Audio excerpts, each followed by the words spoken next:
Asianet ಸುವರ್ಣ news. ನಾನು ಶ್ವೇತಾ ಆಚಾರ್ಯ. ಇದು left right and centre. ಇವತ್ತಿನ ಚರ್ಚಾ ವಿಷಯ, ಇವತ್ತು ಬೆಳಿಗ್ಗೆನಿಂದ ರಾಜ್ಯ ರಾಜಕೀಯದಲ್ಲಿ ಏನೆಲ್ಲ ಆಯಿತು ಅನ್ನೋದು ಗೊತ್ತೇ ಇದೆ. ವಿಶೇಷ ಅಧಿವೇಶನವನ್ನ ರಾಜ್ಯ ಸರ್ಕಾರ ಕರೆದಿದೆ. ಇವತ್ತಿನ ವಿಶೇಷ ಅಧಿವೇಶನ ಆರಂಭ ಆಗಬೇಕಾಗಿದ್ದು ಗವರ್ನರ್ ಭಾಷಣದಿಂದ. ನಿನ್ನೆ ಇಷ್ಟೊತ್ತಿನ ತನಕ ಗವರ್ನರ್ ಬರ್ತಾರಾ ಅಧಿವೇಶನಕ್ಕೆ, ಭಾಷಣ ಮಾಡ್ತಾರಾ ಅನ್ನೋ ಪ್ರಶ್ನೆ ಇತ್ತು. ಇವತ್ತು ಗವರ್ನರ್ ಬಂದ್ರು, ಎರಡು ಸಾಲಿನ ಭಾಷಣ ಮಾಡಿದ್ರು. ರಾಜ್ಯ ಸರ್ಕಾರ ಕೊಟ್ಟಂತಹ ಭಾಷಣವನ್ನ ಓದಿಲ್ಲ.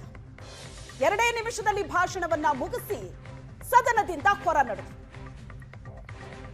ಇವತ್ತು ಸದನದಲ್ಲಿ ಬಹಳ ದೊಡ್ಡ ಹೈ ಡ್ರಾಮಾ ನಡೀತು. ದೊಡ್ಡ ಹೈ ಡ್ರಾಮಾ.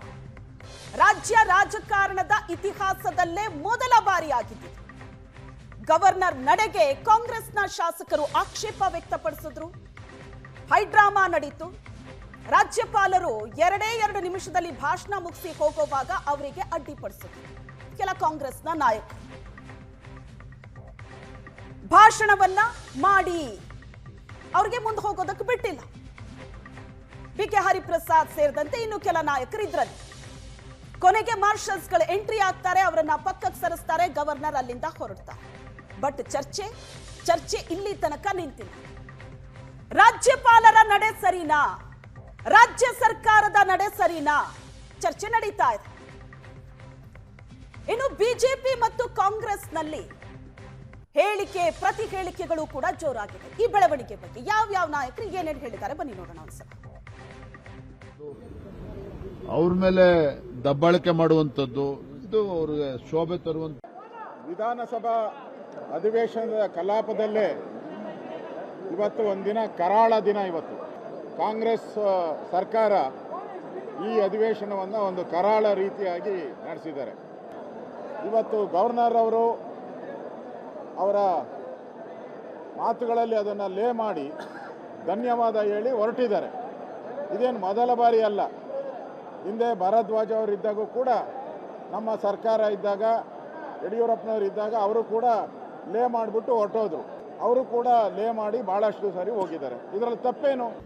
ಈ ನಾಡಿನ ಏಳಿಗೆಗೆ, ಈ ನಾಡಿನ ಅಭಿವೃದ್ಧಿಗೆ ಇದ್ರ ಬಗ್ಗೆ ಚರ್ಚೆ ಆಗೋದಕ್ಕೆ ಒಂದು ವೇದಿಕೆ ಆಗಬೇಕೇ ವಿನಃ ಇವರ ರಾಜಕೀಯ ದ್ವೇಷಕ್ಕೋಸ್ಕರ ರಾಜ್ಯವನ್ನ ಕೇಂದ್ರ ಸರ್ಕಾರದ ವಿರುದ್ಧ ಎತ್ತಿ ಕಟ್ಟುವಂತ ಒಂದು ಷಡ್ಯಂತ್ರ ಕುತಂತ್ರಕ್ಕೆ ಸದನವನ್ನು ಬಳಸ್ತಾ ಇರುವಂತದ್ದು ಭಾರತೀಯ ಜನತಾ ಪಾರ್ಟಿನೂ ಇದನ್ನು ವಿರೋಧಿಸುತ್ತೇವೆ. ಗೌರವಾನ್ವಿತ ರಾಜ್ಯಪಾಲರು ಜಂಟಿ ಸದನದವನ್ನ ಉದ್ದೇಶಿಸಿ ಮಾತನಾಡಿ ತೆರಳುವಂತ ಸಂದರ್ಭದಲ್ಲಿ ಅವರಿಗೆ ತಡೆ ಒಡ್ಡುವಂಥದ್ದು, ಅವ್ರ ಮೇಲೆ ದಬ್ಬಾಳಿಕೆ ಮಾಡುವಂಥದ್ದು, ಇದು ಅವ್ರಿಗೆ ಶೋಭೆ ತರುವಂತ ವಿಚಾರ ಅಲ್ಲ. ಇವತ್ತಿನ ಬೆಳವಣಿಗೆ ಏನಿದೆ, ರಾಜ್ಯ ಸರ್ಕಾರ ಅವರ ಹಲವಾರು ನ್ಯೂನತೆಗಳನ್ನು ಮುಚ್ಕೊಳ್ಳಿಕ್ಕೋಸ್ಕರವಾಗಿ ಅವರ ವೈಫಲ್ಯಗಳನ್ನು ಜನಗಳಿಂದ ದಾರಿ ತಪ್ಪಿಸ್ತಕ್ಕಂಥದ್ದಕ್ಕೆ ಇವತ್ತಿನ ಒಂದು ಜಂಟಿ ಸದನದ ಅಧಿವೇಶನ ಏನಾಗಬೇಕಾಗಿತ್ತು, ಈ ಸರ್ಕಾರದ ಸಣ್ಣತನದ ನಡವಳಿಕೆಗಳಿಂದ ಇವತ್ತು ಇಂಥ ಒಂದು ಪ್ರಕರಣ ಕರ್ನಾಟಕದಲ್ಲಿ ಮೊದಲನೇ ಬಾರಿಗೆ ಆಗಿದೆ. ಪದೇ ಬೀದಿನಲ್ಲಿ ಚರ್ಚೆ ಮಾಡ್ತಂಥ ವಿಷಯಗಳನ್ನು ಈ ಸರ್ಕಾರದ ಮಂತ್ರಿಗಳು, ಮುಖ್ಯಮಂತ್ರಿಯಿಂದ ಸಮೇತ ಇವತ್ತು ಅದನ್ನು ರಾಜ್ಯಪಾಲರ ಮುಖಾಂತರ ವಿಧಾನಸಭೆಯಲ್ಲಿ ಹೇಳಿಸಬೇಕು ಜಂಟಿ ಅಧಿವೇಶನದಲ್ಲಿ ಅಂತೇನು ಹೊರಟರು. ಈ ಒಂದು ಜಂಟಿ ಅಧಿವೇಶನವನ್ನು ದುರುಪಯೋಗಪಡಿಸ್ಕೊಳ್ಳಿಕ್ಕೆ ಹೊರಟಿದ್ದಾರೆ. ರಾಜ್ಯಪಾಲರು ಕೇಂದ್ರ ಸರ್ಕಾರದ ಕೈಗೊಂಬೆಯಂತೆ ವರ್ತಿಸಿದ್ದಾರೆ. ಮಾಡಿರ್ತಕ್ಕಂಥ ತಪ್ಪನ್ನು ಮುಚ್ಚಿಕೊಳ್ಳಲಿಕ್ಕೋಸ್ಕರ ರಾಜ್ಯಪಾಲರ ಕೈಲಿ ಬೇರೆ ಭಾಷಣವನ್ನು ಓದಿಸಿದ್ದಾರೆ. ಜಿ ರಾಮ್ ಜಿ ಕಾಯ್ದೆಯನ್ನ ಹೊಸದಾಗಿ ಮಾಡಿದ್ದಾರೆ. ನಮ್ಮ ಸರ್ಕಾರದ ತೀವ್ರ ವಿರೋಧ ಇದೆ. ಇದು ಸಂವಿಧಾನ ಬಾಹಿರ. ಅವರ ಕರ್ತವ್ಯವನ್ನ ಪಾಲನೆ ಮಾಡಿಲ್ಲ. ಕ್ಯಾಬಿನೆಟ್ ತಯಾರು ಮಾಡಿದಂಥ ಭಾಷಣವನ್ನ ಓದ್ದೇನೆ, ಅವರೇ ತಯಾರು ಮಾಡಿದಂಥ ಒಂದು ಪ್ಯಾರಾ ಭಾಷಣವನ್ನು ಓದಿ ಸಂವಿಧಾನದ ವಿಧಿಗಳಿಗೆ ವಿರೋಧ ಮಾಡಿದ್ದಾರೆ, ಉಲ್ಲಂಘನೆ ಮಾಡಿದ್ದಾರೆ. ಮಾನ್ಯ ರಾಜ್ಯಪಾಲರು ಭಾಷಣ ಮುಗಿಸಿ ಅದು 2 ಲೈನ್ ಓದಿ, he can't read only 2 lines. ನಾವೇನು ನಮ್ಮ ಅಭಿಪ್ರಾಯವನ್ನು ಸೂಚಿಸಿದ್ದೇವೆ, ಹೇಳಿದ್ದೇವೆ, ಅವುಗಳನ್ನು ಅವರು ಮಾಡಬೇಕಾಗಿತ್ತು, ಭಾಷಣ ಮಾಡಬೇಕಾಗಿತ್ತು, ಮಾಡಲಿಲ್ಲ. ಅವರು ಜೈ ಹಿಂದ್ ಅಂದವರನ್ನ ಹೊರಟು ಬಿಟ್ಟರಲ್ಲ, ನ್ಯಾಷನಲ್ ಅಂತ ಬಿಟ್ಟು ಹೋಗಿಬಿಡ್ಬೋದಾ governor? How can you do it? I have already demanded on the floor of the House that he shall apologize to the House, apologize to the nation, the Constitution, and people of Karnataka in particular. ರಾಜ್ಯಪಾಲರು ಭಾಷಣ ಓದದೇ ಇರೋಕ್ಕಾಗೋದಿಲ್ಲ. ಇದು ಸಂಪೂರ್ಣವಾಗಿ unconstitutional, ಅಸಂವಿಧಾನಿಕವಾಗಿರ್ತಕ್ಕಂಥ ನಡೆ. ಇದು ಕರ್ನಾಟಕ ರಾಜ್ಯದ ಪ್ರಗತಿಗೆ, ಕರ್ನಾಟಕ ರಾಜ್ಯದ ಹೆಸರಿಗೆ ಮಸಿ ಬೆಳೀತಕ್ಕಂಥ ಕೆಲಸ ರಾಜ್ಯಪಾಲರು ಮಾಡಿದ್ದಾರೆ. ಇತಿಹಾಸದಲ್ಲಿ ಮೊಟ್ಟ ಮೊದಲನೇ ಬಾರಿಗೆ ರಾಜ್ಯಪಾಲರು ತೋರಿಸಿದ್ದಾರೆ. ಸದನಕ್ಕೆ ಅಗೌರವವನ್ನು ತೋರಿಸಿದ್ದಾರೆ, ಸಂವಿಧಾನಕ್ಕೆ ಅಗೌರವವನ್ನು ತೋರಿಸಿದ್ದಾರೆ. ಇದೇ ವಿಚಾರದ ಬಗ್ಗೆ ಇವತ್ತಿನ ಚರ್ಚೆಯನ್ನ ಆರಂಭ ಮಾಡ್ತಾ ಇದ್ದೀವಿ. ಬೆಳಗಿನಿಂದ ನಡೆದಂತಹ ಬೆಳವಣಿಗೆಗಳಂತೂ ಕಣ್ಮುಂದೆ ಇದೆ. ಆದರೆ ಇದರಲ್ಲಿ ಎಲ್ಲಿ ಏನೇನಾಯಿತು ಅನ್ನೋದರ ಬಗ್ಗೆ ಒಂದು ಚರ್ಚೆ ಅಂತೂ ಆಗಲೇಬೇಕು. ಸೊ ಈ ಚರ್ಚೆಯಲ್ಲಿ ಭಾಗಿಯಾಗಿದ್ದಾರೆ ಮೊದಲನೇದಾಗಿ ಅಸೋಸಿಯೇಟ್ ಎಡಿಟರ್, ರಾಜಕೀಯ ವಿಶ್ಲೇಷಕರಾದಂಥ ಪ್ರಶಾಂತ್ ನಾಥ್ ಅವರಿದ್ದಾರೆ. Welcome to the show. BJP MLC ಆದಂತಹ KS ನವೀನ್ ಅವರಿದ್ದಾರೆ. JDS ವಕ್ತಾರರಾದಂತಹ ದೇವರಾಜ್ ಅವರಿದ್ದಾರೆ. ಕಾರ್ಯಕ್ರಮಕ್ಕೆ ಸ್ವಾಗತ. ಕಾಂಗ್ರೆಸ್ನಿಂದ ಐವಾನ್ ಡಿಸೋಜಾ ಅವರು ಇನ್ನಷ್ಟೇ ಬರಬೇಕು, ಅವರು ಕೂಡ ಜಾಯಿನ್ ಆಗ್ತಾರೆ. ಮೊದಲನೇದಾಗಿ ಪ್ರಶಾಂತ್, ನಾನು ನಿಮ್ಮನ್ನ ಕೇಳೋದಾದ್ರೆ, ಈಗ ತೆಲಂಗಾಣ, ಹಿಮಾಚಲ ಪ್ರದೇಶ ಎರಡೂ ಕಡೆ ಕಾಂಗ್ರೆಸ್ ಸರ್ಕಾರ ಇದೆ. ಅಲ್ಲೆಲ್ಲೂ ಆಗದೆ ಇರೋ ಬೆಳವಣಿಗೆ ಯಾಕೆ ಕರ್ನಾಟಕದಲ್ಲಿ? ಹಾಗಾದ್ರೆ ಕರ್ನಾಟಕದಲ್ಲಿ ಈ ತರ ಬೆಳವಣಿಗೆ ಏನಾಗ್ತಾ ಇದೆ? ಇದನ್ನ ನೋಡ್ತಾ ಇದ್ರೆ ಹೈಕಮಾಂಡ್ನ ಮನವೊಲಿಸೋದಕ್ಕ ಅಥವಾ ಹೈಕಮಾಂಡ್ ಇಂಪ್ರೆಸ್ ಮಾಡೋದಕ್ಕ? ನೋಡಿ, ಎರಡು ಸಂಗತಿಗಳಿವೆ. ಒಂದು ಪೊಲಿಟಿಕಲ್ ಸಂಗತಿಗಳು, ಎರಡನೇದು ಕಾನ್ಸ್ಟಿಟ್ಯೂಷನ್ಗೆ ಸಂಬಂಧಪಟ್ಟಿರ್ತಕ್ಕಂಥ ವಿಷಯ. ಈಗ ರಾಜ್ಯಪಾಲರು aid and advice of the cabinet ಕೆಲಸ ಮಾಡಬೇಕಾಗತ್ತೆ ಅನ್ನೋದು ಒಂದು ಭಾಗ. ಅದರಲ್ಲಿ ಅವರ ಕಾನ್ಸ್ಟಿಟ್ಯೂಷನಲಿ ಮ್ಯಾಂಡೇಟ್ರಿ ಕೆಲಸದಲ್ಲಿ, ಕಾರ್ಯದಲ್ಲಿ ವರ್ಷದ ಆರಂಭದ ಅಧಿವೇಶನದ ಮೊದಲ ದಿನ ಹೋಗಿ ಭಾಷಣ ಮಾಡಬೇಕು ಅಂತಕ್ಕಂಥದ್ದು ಕೂಡ ಇದೆ. ಆ ಭಾಷಣ ಕೂಡ ಕ್ಯಾಬಿನೆಟ್ ಪ್ರಿಪೇರ್ ಮಾಡುತ್ತೆ, ಅದರ ಭಾಷಣ ಓದಬೇಕು ಅಂತಕ್ಕಂಥದ್ದು. ಆದರೆ ಇತ್ತೀಚಿನ ದಿನಗಳಲ್ಲಿ, ಇತ್ತೀಚಿನ ವರ್ಷಗಳಲ್ಲಿ ಒಂದು ಹೊಸ ಹೊಸ ರೀತಿಯಾಗಿರ್ತಕ್ಕಂಥ ಬೆಳವಣಿಗೆಗಳು ಮತ್ತು ಸಮಸ್ಯೆಗಳು ಸೃಷ್ಟಿಯಾಗ್ತಾ ಇವೆ. ಈಗ ನಿನ್ನೆ ನಾವು ಕೂಡ ಹೇಳ್ತಾ ಇದ್ವಿ, ಇಲ್ಲ ರಾಜ್ಯಪಾಲರು ಸದನಕ್ಕೆ ಬರಲೇಬೇಕಾಗತ್ತೆ, ಬಟ್ ಭಾಷಣ ಏನು ಓದಬೇಕು, ಪೂರ್ತಿಯಾಗಿ ಓದಬೇಕಾ, ಯಾವುದಾದ್ರೂ ಎಡಿಷನ್ ಮಾಡುವ ಅಧಿಕಾರ ರಾಜ್ಯಪಾಲರಿಗಿಲ್ಲ, ಆದರೆ ಒಮಿಷನ್ ಮಾಡ್ತಕ್ಕಂಥ ಅಧಿಕಾರ ರಾಜ್ಯಪಾಲರಿಗಿದೆ. ಆದರೆ ಇವತ್ತಿನ ಭಾಷಣ ನೋಡಿ ಒಂದು ಆಶ್ಚರ್ಯ ಆಯಿತು. ನೀವು ಯಾವುದೇ ರಾಜ್ಯಪಾಲರ ಭಾಷಣ ಇರುತ್ತೆ ಅಥವಾ ಕೇಂದ್ರದಲ್ಲಿ ರಾಷ್ಟ್ರಪತಿಗಳ ಭಾಷಣ ಇರುತ್ತೆ, ಆಯಾ ಸರ್ಕಾರದ ನೀತಿ ನಿರೂಪಣೆಯನ್ನು ಮಾಡ್ತಕ್ಕಂಥ ಪಾಲಿಸಿ ಡಾಕ್ಯುಮೆಂಟ್ ರೀತಿ ಇರುತ್ತೆ. ನಾವು ಹಿಂದಿನ ವರ್ಷ ಏನು ಮಾಡಿದ್ವಿ, ಮುಂದಿನ ವರ್ಷ ಏನು ಮಾಡ್ತೀವಿ. ನನಗೆ ಅರ್ಥ ಆಗದ ಸಂಗತಿ, ರಾಜ್ಯ ಸರ್ಕಾರ ರಾಜ್ಯಪಾಲರು ಭಾಷಣಕ್ಕೆ ಬರ್ತಾರೆ ಅನ್ನೋದು ಗೊತ್ತಿದ್ದಾಗ ನೀವು ಎರಡನೇ ಪ್ಯಾರಾದಲ್ಲೇ, ಎರಡನೇ ಪುಟದಲ್ಲೇ ನೀವು ಕೇಂದ್ರ ಸರ್ಕಾರದ ವಿರುದ್ಧ ಟೀಕೆಗಳನ್ನು ಶುರು ಮಾಡಿ 11ನೇ ಪ್ಯಾರಾದವರೆಗೂ ಕೂಡ ನರೇಗಾ ಯೋಜನೆಯ ಬಗ್ಗೆ ಕೇಂದ್ರ ಸರ್ಕಾರದ ಟೀಕೆಗಳನ್ನು ರಾಜ್ಯ ಸರ್ಕಾರ ಮಾಡ್ತಾರೆ. ಓಕೆ, ಒಂದು ಹಂತದಲ್ಲಿ ಇದು ರಾಜ್ಯ ಸರ್ಕಾರದ ಡಿಸ್ಕ್ರಿಷನ್ ಅನ್ಕೋಣ, but how you expect governor to say this on the floor of the house? ಹೀಗೆ ಮಾಡಿದ್ರೆ ಹೀಗಾಗತ್ತೆ ಅನ್ನೋ ಐಡಿಯಾ ಇತ್ತ? ಡೆಫಿನೆಟ್ಲಿ ನನಗನ್ಸುತ್ತೆ, ನಾವು ಒಂದು ಸ್ವಲ್ಪ ಬೌನ್ಸರ್ ಎಸಿತೀವಿ, ಅದನ್ನು ಅಂಪೈರ್ ನೋ ಬಾಲ್ ಕೊಟ್ಟ ತಕ್ಷಣ ಗಲಾಟೆ ಶುರು ಆಗತ್ತೆ ಅನ್ನುವ ಕಾರಣಕ್ಕೋಸ್ಕರವೇ ಈ ಭಾಷಣವನ್ನು ಸಿದ್ಧಪಡಿಸಲಾಯ್ತಾ ಅಂತಕ್ಕಂಥದ್ದು ಭಾಷಣದ ಪ್ರತಿ ನೋಡಿದಾಗ ಸ್ಪಷ್ಟವಾಗಿ ಅನಿಸುತ್ತೆ. ಕಾನ್ಸ್ಟಿಟ್ಯೂಷನಲಿ ಹೌದು, ಸರಿ, ರಾಜ್ಯ ಸರ್ಕಾರದ ಅಧಿಕಾರ ಇದೆ ಭಾಷಣ ಸಿದ್ಧಪಡಿಸೋದು, ರಾಜ್ಯಪಾಲರು ಅದನ್ನು ಓದಬೇಕು.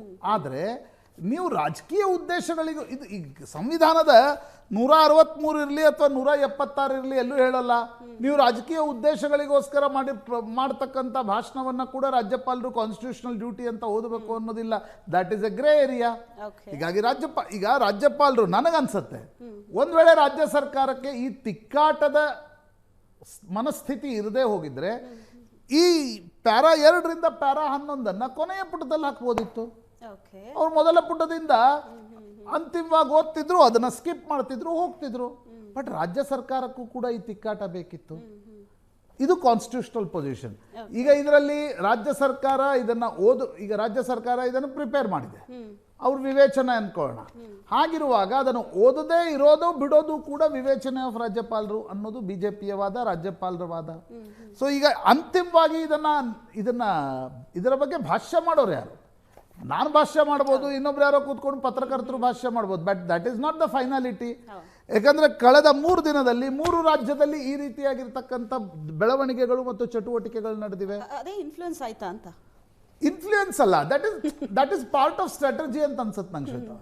ತಮಿಳ್ನಾಡಿನಲ್ಲಿ RN ರವಿ ಅದನ್ನೇ ಮಾಡಿದ್ರು ರಾಜ್ಯಪಾಲರು. ರಾಜೇಂದ್ರ ಅರ್ಲೇಕರ್ ತಮಿಳ್ನಾಡಲ್ಲೂ ಫಸ್ಟ್ ಟೈಮ್ ಅಲ್ಲ, 3 ಸಲ ಆಗಿದೆ, 4ನೇ ಸಲ ಆಯ್ತು ಈ ಸಲ. ಕೇರಳದಲ್ಲಿ ರಾಜೇಂದ್ರ ಅರ್ಲೇಕರ್ ಓದ್ಲಿಲ್ಲ, ಕರ್ನಾಟಕದಲ್ಲೂ ಕೂಡ ಇವತ್ತು ಓದಿಲ್ಲ. ಇದೊಂದು ಹೊಸ ಪರಂಪರೆಗೂ ಕೂಡ ನಾಂದಿ ಹಾಡಬಹುದು. ಇನ್ಮೇಲೆ ಏನೇ ಇದ್ರು ಕೂಡ ರಾಜ್ಯಪಾಲರು ಬರ್ತಾರೆ, ನಮಸ್ಕಾರ ಹೇಳ್ತಾರೆ, ಬಾಯಿಯವ್ರ ಬೇನೋ ಅಂತಾರೆ, ಕೊನೆಯದಾಗಿ ರಾಜ್ಯ ಅಭಿವೃದ್ಧಿ ಆಗತ್ತೆ ಅಂತಾರೆ, ಹೋಗ್ಬಿಡ್ತಾರೆ. ಇದು ನಾನು ಹೇಳೋದು ಕಾನ್ಸ್ಟಿಟ್ಯೂಷನಲ್ ಅಂಶ. ಪಾಲಿಟಿಕಲಿ ನನಗೆ ಮೇಲ್ನೋಟಕ್ಕೆ ಅನಿಸಿದ್ದು ಶ್ವೇತಾ ಅವರೇ, ನೋಡಿ ಈ ಅಧಿವೇಶನವನ್ನೇ ಜನವರಿಯಲ್ಲಿ ಯಾಕೆ ಕರೀಲಾಯಿತು? ಯಾವತ್ತೂ ಈ ಅಧಿವೇಶನ ಜನವರಿಯಲ್ಲಿ ಕರೀಲಾಗ್ತಾ ಇರಲಿಲ್ಲ. ವರ್ಷದ ಮೊದಲ ಅಧಿವೇಶನ ಬಜೆಟ್ ಅಧಿವೇಶನ ಇರುತ್ತೆ. ಯಾಕೆ ಕರೀಲಾಯಿತು ಅಂತಂದರೆ, ಕಳೆದ 1 ತಿಂಗಳಿನಲ್ಲಿ ಕಾಂಗ್ರೆಸ್ನಲ್ಲಿ ನಡೆದಿರ್ತಕ್ಕಂಥ ಆಂತರಿಕ ಬೆಳವಣಿಗೆಗಳು. ಆ ಬೆಳವಣಿಗೆಗಳೇನು? DK ಶಿವಕುಮಾರ್ ದಿಲ್ಲಿಗೆ ಹೋಗ್ತಾರೆ, DK ಶಿವಕುಮಾರ್ ಬಣ ದಿಲ್ಲಿಗೆ ಹೋಗುತ್ತೆ, ಸಿದ್ದರಾಮಯ್ಯನವ್ರನ್ನ ಕೆಳಗಿಳಿಸಿ ಅಂತಕ್ಕಂಥ ಬೇಡಿಕೆಯನ್ನು ಇಡುತ್ತೆ. ಹೈಕಮಾಂಡ್ ಹೇಳುತ್ತೆ ಬ್ರೇಕ್ಫಾಸ್ಟ್ ಮಾಡಿ ಕೂತ್ಕೊಂಡು ಇಬ್ರು ಅಂತ. ಅಧಿವೇಶನ ಅಲ್ಲಿಗೆ ಮುಗಿದ ನಂತರವೂ ಕೂಡ ಹೈಕಮಾಂಡ್ ಕರೆದಿಲ್ಲ. ಈಗ ಈ ಸಂವಿಧಾನಾತ್ಮಕವಾಗಿರ್ತಕ್ಕಂಥ ತಿಕ್ಕಾಟವನ್ನು ನಡೆಸೋದು ಒಂದು ಕಡೆ, ಇನ್ನೊಂದು ಕಡೆ ಕಾಂಗ್ರೆಸ್ ಹೈಕಮಾಂಡ್ಗೂ ಕೂಡ ಒಂದು ರೀತಿಯ ಪ್ಲೇಯಿಂಗ್ ಟು ದಿ ಗ್ಯಾಲರಿ ಮಾಡೋದು. ಆ ಕಾರಣದಿಂದ ಈ ಎಲ್ಲ ಬೆಳವಣಿಗೆಗಳು ನಡೆದ್ವಾ ಅಂತಕ್ಕಂಥ ನಿನ್ನೆವರೆಗೆ ಅನಿಸ್ತಾ ಇತ್ತು, ಇಲ್ಲ ರಾಜ್ಯ ಸರ್ಕಾರ is within its rights to write a speech, governor ಕೊಡಬೇಕೋ ಬೇಡವೋ ಅನ್ನೋದು ಅದು ಮುಂದಿನ ವಿಚಾರ ಅಂತಕ್ಕಂಥದ್ದು. ಬಟ್ ಭಾಷಣದ ಪ್ರತಿಯನ್ನು ಗಮನಿಸಿದಾಗ ಅಂದರೆ ನಿಮ್ಗೆ ಇಡೀ ವರ್ಷ, ಈಗ ಹೋದ ವರ್ಷ ಮತ್ತು ಮುಂದಿನ ವರ್ಷ ನರೇಗಾ ಯೋಜನೆಯನ್ನ ಕೇಂದ್ರ ಸರ್ಕಾರ ರದ್ದುಪಡಿಸ್ತು ಅನ್ನೋದು ಮಾತ್ರ ನಿಮ್ಮ ರಾಜ್ಯ ಸರ್ಕಾರದ ವಿಷಯ. ಈ ವಿಶೇಷ ಅಧಿವೇಶನ ಕರೆದಾಗ ವಿಶೇಷ ಅಧಿವೇಶನದ ವಿಷಯ ವಸ್ತುವನ್ನ ಭಾಷಣದ ಆರಂಭದಲ್ಲಿ ನೋಡಿ, ಈ ವಿಶೇಷ ಅಧಿವೇಶನ ಅಂತ ಕರೀಲಿಕ್ಕೆ ಬರಲ್ಲ. ಓಕೆ, ನೀವು ರಾಜ್ಯಪಾಲರ ಭಾಷಣವನ್ನ ವರ್ಷದ ಆರಂಭದಲ್ಲಿ ನಡೆಸೋತಕ್ಕಂಥ ಸಂದರ್ಭದಲ್ಲಿ ವಿಶೇಷ ಅಧಿವೇಶನ ಅಂತ ಇರಲ್ಲ. ರಾಜ್ಯಪಾಲರ ಭಾಷಣವೇ ಒಂದು ಪ್ರಮುಖವಾಗಿರ್ತಕ್ಕಂಥ ಸಂಗತಿಯಾಗಿರುತ್ತೆ. ಹೀಗಿರುವಾಗ ನೀವು ಜಿ ಬಗ್ಗೆ ಕೊನೆಯ ಪ್ಯಾರದಲ್ಲಿ ಬರೆದಿದ್ರೆ ಈ ತಿಕ್ಕಾಟವನ್ನು ತಡಿಬಹುದಿತ್ತು. ಇಲ್ಲಿಗೆ ಏನನ್ಸುತ್ತೆ, ಬಿಜೆಪಿಯವ್ರಿಗೂ ಈ ತಿಕ್ಕಾಟ ಬೇಕು, ಕಾಂಗ್ರೆಸ್ನವ್ರಿಗೂ ಈ ತಿಕ್ಕಾಟ ಬೇಕು. ಅನ್ಫಾರ್ಚುನೇಟ್ ಸಿಚುವೇಶನ್ ಏನಂದ್ರೆ ಕಾನ್ಸ್ಟಿಟ್ಯೂಷನಲ್ ಪೊಸಿಷನ್ಸ್ಗಳು ಅದರಲ್ಲಿ ಅಡ್ಡು ಬರ್ತಾ ಇವೆ ಅಷ್ಟೇ. ಸರ್ ಬಿಜೆಪಿಯವ್ರಿಗೂ ಈ ತಿಕ್ಕಾಟ ಬೇಕಿತ್ತ? ಹಾಗಾದ್ರೆ ನೋಡಿ, ಖಂಡಿತ ಬಿಜೆಪಿ ಅವ್ರಿಗೆ ಇದೇ ಯಾವ ರೀತಿಯಾದಂಥದ್ದು ಅವಶ್ಯಕತೆ ಇರಲಿಲ್ಲ.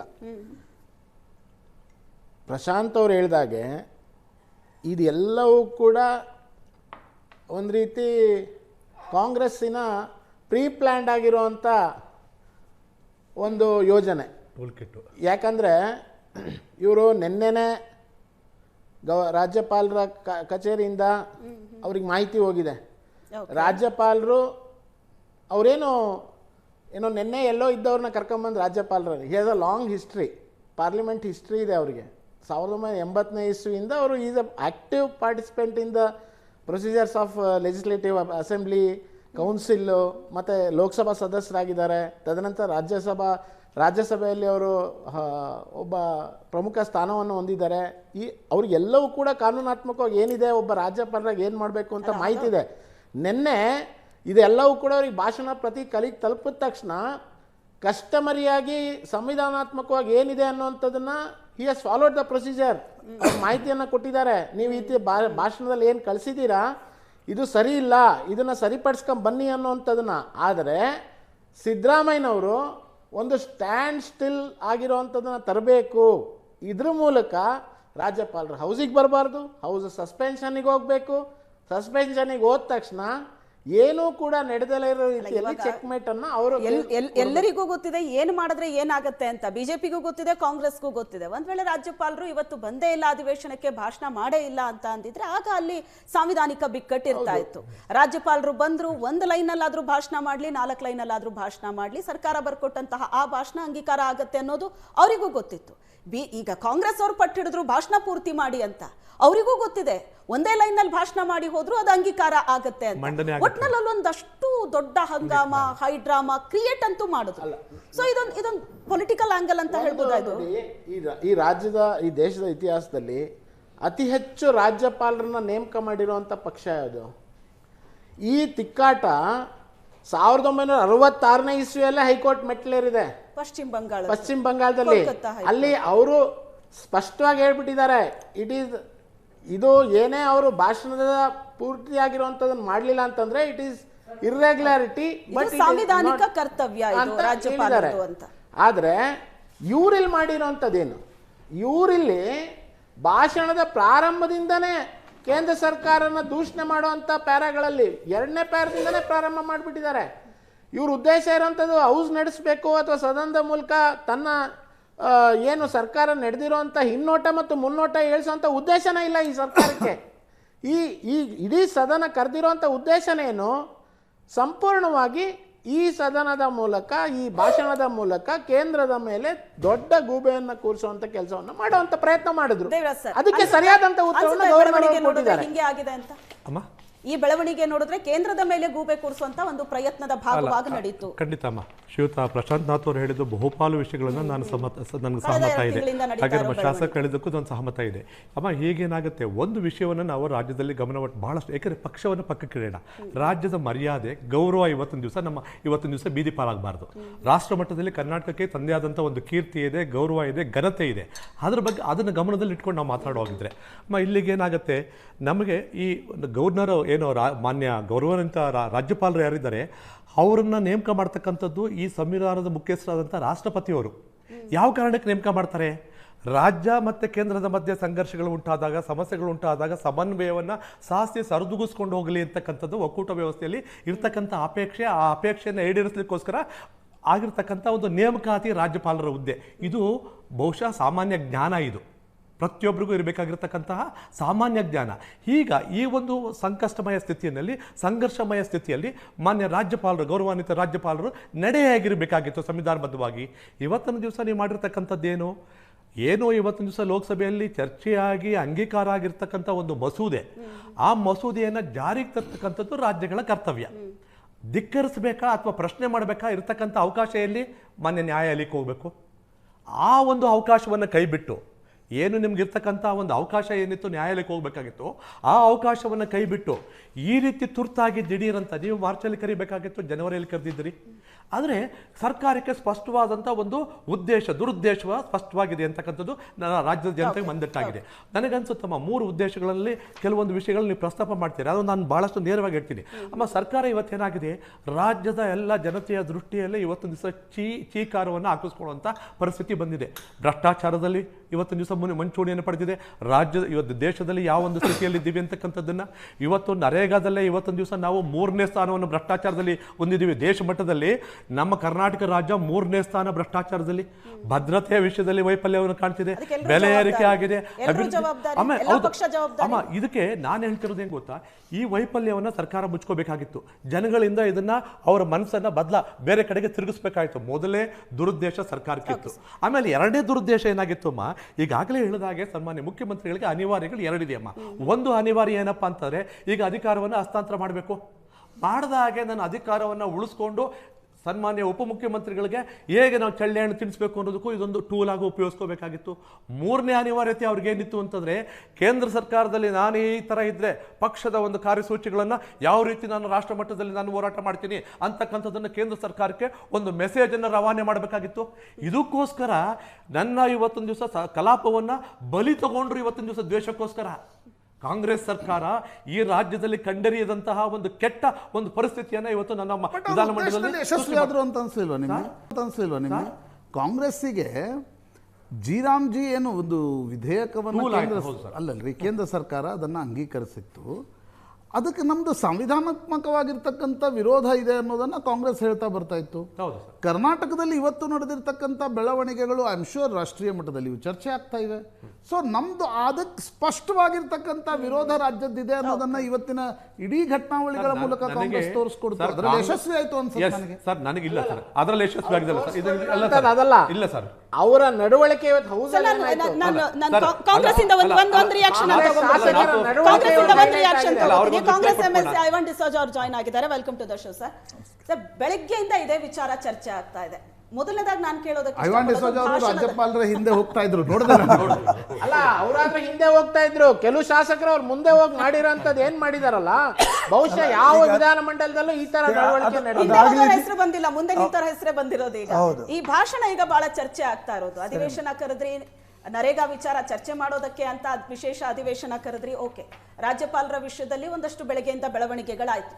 ಆದ್ರೆ ರಾಜ್ಯಪಾಲರಿಗೆ ಸರ್ಕಾರ ಕೊಟ್ಟಂತ ಈ ಭಾಷಣದಲ್ಲಿ 2ನೇ ಪ್ಯಾರಾಗ್ರಾಫ್ ಇಂದನೇ ನೀವು ಇದರಲ್ಲಿ ಸೇರಿಸಿರೋದು. ಅಂದ್ರೆ ಕೇಂದ್ರ ಸರ್ಕಾರದ ವಿರುದ್ಧ ಟೀಕೆ. ಸರ್ಕಾರ ಈ 1 ವರ್ಷದಲ್ಲಿ ಮಾಡಿದಂತ ಸಾಧನೆ ಸಾಕಷ್ಟಿದೆ, ಮುಂದೆ ಮಾಡಬೇಕಾಗಿರೋದು ಸಾಕಷ್ಟಿದೆ. ನೀತಿ ನಿರೂಪಣೆಗಳು ಸರ್ಕಾರದ್ದು, ಮುಂದಿನ ಏನೇನಿದೆ ದಿಕ್ಸೂಚಿ, ಸಾಧನೆಗಳು ಏನು, ಇವೆಲ್ಲವೂ ಇದೆ. ಸರ್ಕಾರದ ಪ್ರಮುಖ ಯೋಜನೆ, ಗ್ಯಾರಂಟಿ ಯೋಜನೆಗಳು ಕೂಡ ಇದರಲ್ಲಿದೆ. ಆದರೆ ಅದೆಲ್ಲವನ್ನ ಸೈಡಿಗಿಟ್ಟು ಮೊದಲನೇದಾಗಿ ನೀವು ಆಡ್ ಮಾಡಿರೋದೇ ಕೇಂದ್ರ ಸರ್ಕಾರದ ವಿರುದ್ಧ ಟೀಕೆ ಮಾಡೋದಕ್ಕೆ. ಅಂದ್ರೆ ನೀವು ಕೇಂದ್ರ ಸರ್ಕಾರದ ವಿರುದ್ಧದ ನಿಮ್ಮ ಧೋರಣೆಯನ್ನ ರಾಜ್ಯಪಾಲರ ಬಾಯಲ್ಲಿ ಹೇಳಿಸುವಂತಹ ಹಠ ಯಾಕೆ?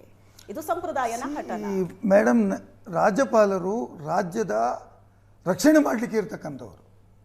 ಕಾನ್ಸ್ಟಿಟ್ಯೂಷನ್ ರಕ್ಷಣೆ ಮಾಡಬೇಕು, ಸಂವಿಧಾನವನ್ನು ಮತ್ತು ರಾಜ್ಯದ ರಕ್ಷಣೆ ಮಾಡಬೇಕು. ವಾಟ್ ಈಸ್ ದಿ ರಾಜ್ಯಪಾಲರ ಪ್ರಥಮ ಶಬ್ದ ಏನು? ನನ್ನ ಸರ್ಕಾರ, ನಾನು ಮುಖ್ಯಸ್ಥ, ನನ್ನ ಸರ್ಕಾರ, ನಾನು ಮುಖ್ಯಮಂತ್ರಿಯನ್ನು ಅಪಾಯಿಂಟ್ ಮಾಡಿದ್ದೇನೆ. ಅವರು ಅಪಾಯಿಂಟ್ ಮಾಡಿದ ಮಂತ್ರಿಗಳು ತಪ್ಪು ಮಾಡಿದಾಗ ಅವ್ರ ಮೇಲೆ ಆಕ್ಷನ್ ತಗೊಳ್ಳೋದಿಲ್ವಾ? ಒಂದು ಅರ್ಜಿಗಳು ಬಂದರೆ ಅದರ ಮೇಲೆ ಅವರು ಇನ್ಕ್ವೈರಿ ಮಾಡಿ ಅಂತ ಹೇಳೋದಿಲ್ವಾ? ಆ ರಾಜ್ಯಪಾಲರು ಇವತ್ತು ದೇಶದ ಸಂವಿಧಾನವನ್ನು ಧಿಕ್ಕರಿಸಿ ಈ ರಾಜ್ಯದ ಸಚಿವ ಸಂಪುಟ ರಚನೆ ಮಾಡಿಕೊಟ್ಟಂತ ಭಾಷಣವನ್ನು ನಾನು ಓದುವುದಿಲ್ಲ ದುರಂಕಾರವನ್ನ ತೋರಿಸ್ತಾರೆ.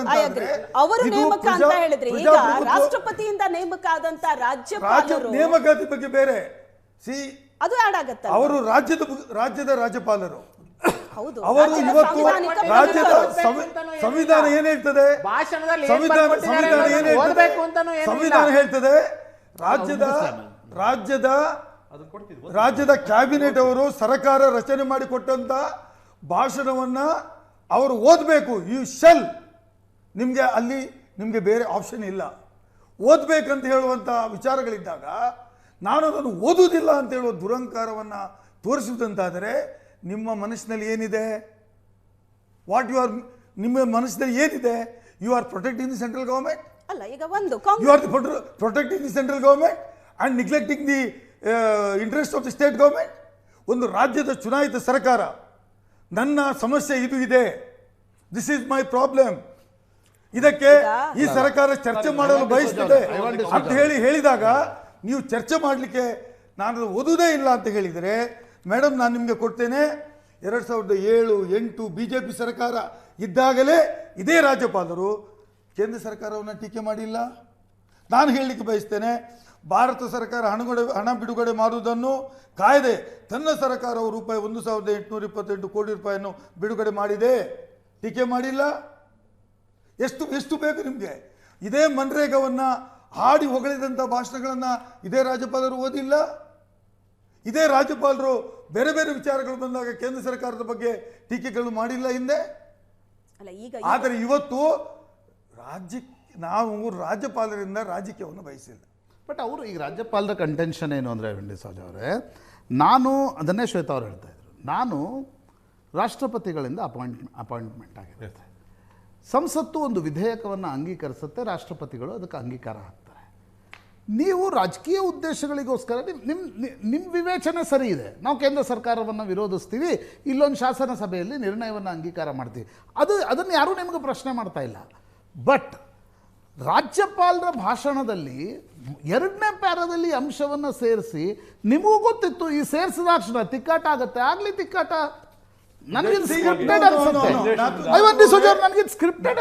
ಅವರೇ ಮನ್ರೇಗಾವನ್ನ ಕಾನೂನನ್ನು ತೆಗೆದು VB ರಾಮ್ಜಿ ಕಾನೂನನ್ನು ತಂದಾಗಲೇ ನಾನು ಟೀಕೆ ಮಾಡಿದ್ದಲ್ಲ, ಪತ್ರಕರ್ತರು ಟೀಕೆ ಮಾಡಿದ್ರು, ಎಡಿಟೋರಿಯಲ್ ಅನ್ನು ಬರೆದ್ರು, ಜನಸಾಮಾನ್ಯ ಮಾತಾಡಿದ್ರು, ಈ ರಾಜ್ಯಕ್ಕೆ ತೊಂದರೆ ಆಗಿದೆ ಅಂತ.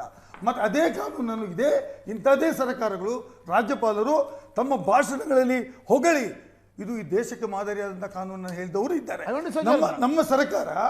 ನಮ್ಮ ಸರ್ಕಾರ ಈ ಕಾನೂನನ್ನು ವಿರೋಧಿಸುತ್ತದೆ ಅಂತ ಹೇಳುವ ಹಕ್ಕು ಈ ಸರ್ಕಾರಕ್ಕೆ ಇದೆಯೋ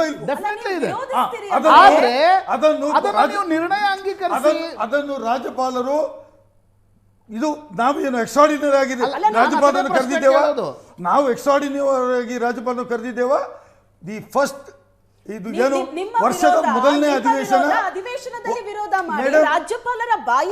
ವರ್ಷದ ಮೊದಲನೇ ಅಧಿವೇಶನ ಕರೆಯಬೇಕಾದರೆ ವರ್ಷದ ಮೊದಲನೇ ಅಧಿವೇಶನ ಕರೀಬೇಕಾದರೆ ಜಂಟಿ ಅಧಿವೇಶನವನ್ನು ಉದ್ದೇಶಿಸಿ ಭಾಷಣ ಮಾಡತಕ್ಕಂಥದ್ದು ರಾಜ್ಯಪಾಲರ ಹಕ್ಕು. ಅಂದ್ರೆ ಇಡೀ ಜಾಯಿಂಟ್ ಲೆಜಿಸ್ಲೇಷನ್ ಇದು ಈ ವರ್ಷದ ಪ್ರಥಮ ಇಡೀ ವರ್ಷ ಈ ವರ್ಷದ ನರೇಗಾ ಯೋಜನೆ ಡೆವಲಪ್ಮೆಂಟ್ ಮಾತ್ರ ಆಗಿದ್ದ. ಹಾಗಾಗಿ ಅದು ಅವರು ಓದಿದ್ರೆ ಮತ್ತೆ ಯಾರು ಓದಬೇಕು? ಹೌದ್ರಿ, ಅದಕ್ಕೆ ಎರಡನೇ ಪ್ಯಾರಾದಲ್ಲೇ ಅದು ಬರ್ಬೇಕಾ? ಎರಡನೇ ಪ್ಯಾರ ಎಲ್ಲಿ ಬೇಕಾದ್ರೂ ಸೇರಿಸ್ತೀವಿ. ಅದೊಂದೇ ಅಲ್ಲ,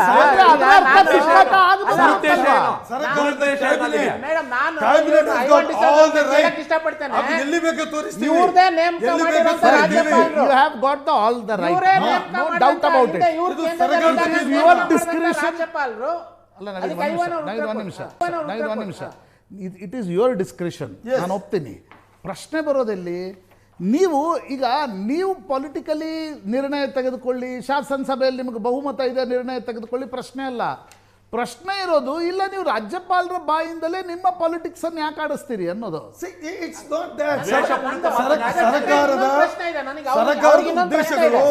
ಸರ್ಕಾರದ ಉದ್ದೇಶ ಮತ್ತು ತೆಗೆದುಕೊಳ್ಳುವಂತಹ ತೀರ್ಮಾನ ಇದು ಚಿಕ್ಕ ತೀರ್ಮಾನ ಅಲ್ಲ. ಇದು ಕರ್ನಾಟಕ ರಾಜ್ಯದ 6.5 ಕೋಟಿ ಜನರಿಗೂ ಎಫೆಕ್ಟ್ ಆಗತಕ್ಕಂಥ